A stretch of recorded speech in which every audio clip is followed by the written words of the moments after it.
Саламатсыңарбы окуучулар.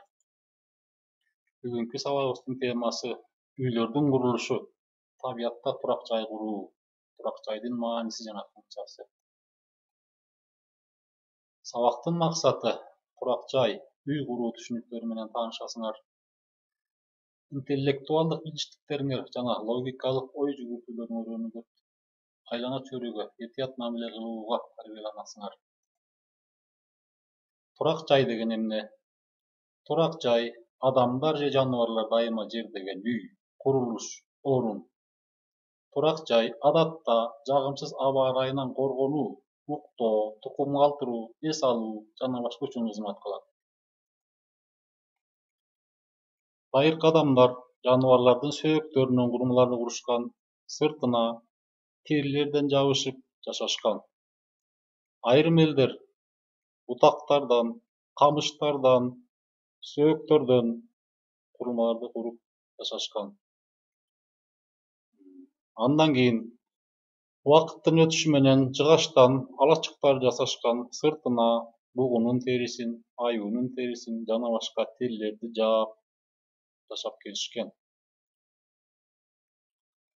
Малчылар жана мергенчилер көчмөн болушкан. Аларга туруктуу жашаган үйлөрдү куруунун кажети жок болгон. Анткени алар жер которуп, көчүп конуп жүрүшкөн. Ошондуктан алар жеңил бөлүктөргө ажыратылып, жыйноого ылайыкташкан үйлөрдү курушкан. Кийинчерээк айрым элдер бөлүктөргө ажыратылбастан дөңгөлөк менен жылып жүрүүчү үйлөрдү да ойлоп табышты. Вагондон. Илгери кыргыз эли ата-бабаларыбыз көчмөн болгондуктан баарыбызга белгилүү боз үйлөрдө, чатырларда жашашчу.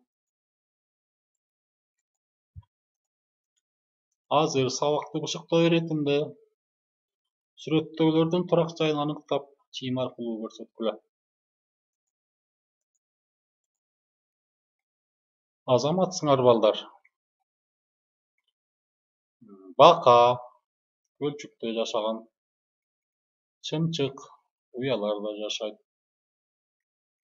Тоок канарда жашайт.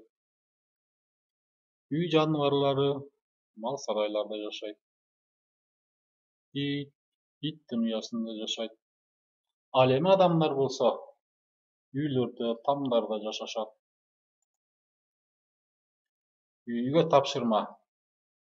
Өзүңөр жашаган турак жайыңардын сүрөтүн тартып жөнөткүлө.